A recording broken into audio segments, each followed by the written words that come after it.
So you probably have heard the term short squeeze, and you're wondering, what is a short squeeze? What causes a short squeeze? Well, it's very simple. Stay tuned.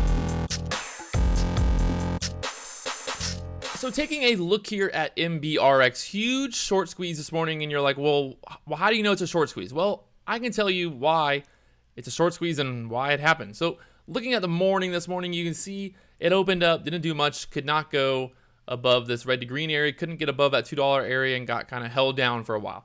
Well, what happened is you get all these shorts piling in here. They're like, okay, this is going to break. This support there at $1.80 is going to break, and once that breaks, this is going to sell off and it's going to crash, crash, crash. It holds here at $1.80, support holds from at 9:30, drops down to $1.80, tries to get above $2, can't move. And then all of a sudden, you get all these shorts piling in here. All these shorts are shorting it at $2, they're shorting it here, they're shorting it here, thinking this is going to crash down. So you have all the amateurs who ended up shorting here, they ended up covering, they might have covered here at the bottom when it couldn't break $1.80, but still a couple of people held on and they are hoping that this would go higher. Well, it starts to go higher. So it goes higher, people will cover. Once the buying from covering stops, it starts to drop back down, and everyone's like, okay, well, now it's dropping, I'm going to short it again. I'm going to short it for the hope that this is going to break under $2 and start really crashing back down to that 180 area.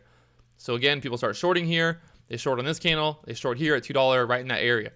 And what happens is, again, you build support, $2 area support, the VWAP was right there, the moving average, everything was right there at $2, so it was holding strong.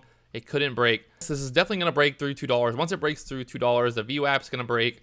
This is going to get back down to that $1.80. I can grab 20 cents here. I can cover there to $1.80. Worst come to worst, you know, what's the worst that can happen? This drops to $1.80. It bounces. I can cover, make some profit there. Well, what happens is higher lows, higher lows, higher lows, and then you have some support here at the 205 area, and you're like, shit, this doesn't want to go. So again, you got people shorting here. 213 double top. People are like, okay, 213, this is not going higher, double top, this is the time that's going to sell off. You can see the volume disappears. There's no volume on the chart there. On this candle alone, you get 22,000 shares traded, and it's like, okay, this is definitely done now. Game's over. Sorry about you. And you can see here, pull this over a little bit, it holds 205 again. And then once 205 holds, you get this back above 213, and you can see 212. It doesn't want to break. Well, once 212 breaks, you get a push to 220. So you can see there, shorts covering, but still not enough volume, not enough to really send this higher. And then all of a sudden, boom, boom, boom, boom, boom, boom, boom, and the panic begins. Once we get above high of day, the panic begins. Also, people are probably going to short it at the high of day, thinking that this is going to be a double top, it's going to crash. So you get more shorts piling in. You know, you have all these shorts earlier, they're probably covered by now, but then you have all these shorts that are piling in here because they're like, this is going to crash. You have people who are doubling up, who are thinking that this is going to go lower and lower. At some point, they're like, this is going to crash. It's got to crash. It's already up 40%. It's got to crash. There's no way this is not going to crash, right? The buyers start stepping up. The volume increases.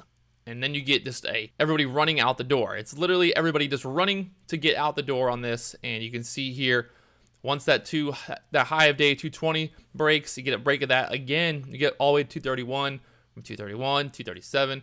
Get a little bit of pullback here, you know, building some consolidation. You can see 200,000 shares traded there, but not much movement. So from 228, 234. So you get a nice consolidation there, and it moves sideways for a little bit there in the 5 minutes. And then all of a sudden, bam, again, we get another squeeze. And then look at this volume. So here, it breaks through the 250 area, jumps up there to 269. Tons of volume fills in there. Biggest candle of the day, almost 1 million shares traded. The shorts are squeezed. They are shitting their pants and they're like, God, they're either going to double up here. They're going to think they're going to average up once again, or they're going to start covering. And I'm thinking that most of them covered here. They're going to cover into this. And then you got people who are going to short it once again. They're like, okay, I covered earlier. This thing's going higher. It's going to crash at some point. I'm going to start shorting it again. So people start shorting it again here at 275 once it shows some weakness.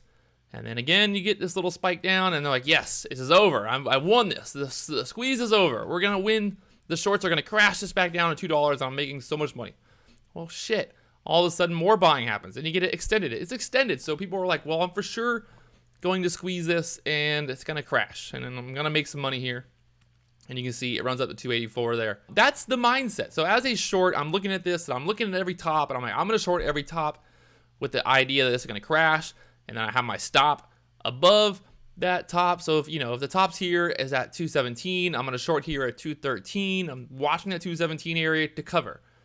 If the 217 area breaks, I'm probably going to cover because I'm scared this might squeeze, and that's what happens. So then Again, I short it here at 237. I'm like, okay, that's the high of day, 237. I'm going to short it there at 230. I'm going to cover there at the 240 area if this really wants to squeeze again, and bam, again, same thing happens. And then here on this, just get a ton of volume there. Everybody who thought they could hold this one, they thought 250 would be resistance there, mental resistance there at 250. It gets squeezed and it jumps up there. That's the short squeeze. That's the mentality. That's the great thing about when you actually learn to short stocks, you start to learn where people might cover at.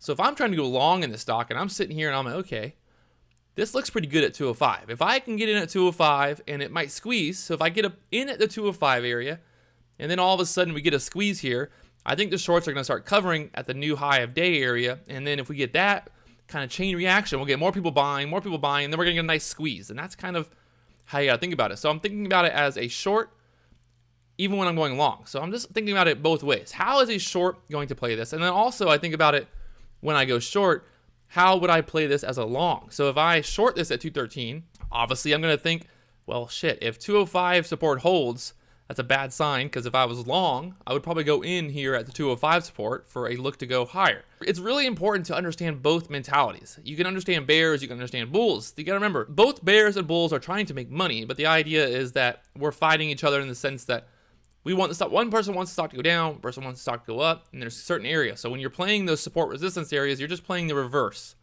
If I'm short, I'm looking for that support to break. If I'm long, I'm looking for that support to hold. It's very clear here on this chart here on Mbrx. This is a clear short squeeze, and just a bad day if you're short here on Mbrx. I saw a couple of people in the chat room actually talking about how they were shorting this at the 206 area, and I told them, I was like, you guys should be careful here. It could be bad. If this 205 area doesn't want to break, I could see the squeezing up pretty big, and it ended up squeezing up pretty big. I actually went to lunch, came back here and saw that it was up at 285. So the idea, it's sometimes cool just to break down these moves. You get an idea of these kind of moves and the mentality. If I'm a short, where am I going to short? Where am I going to cover? If I'm a long, where am I going to enter?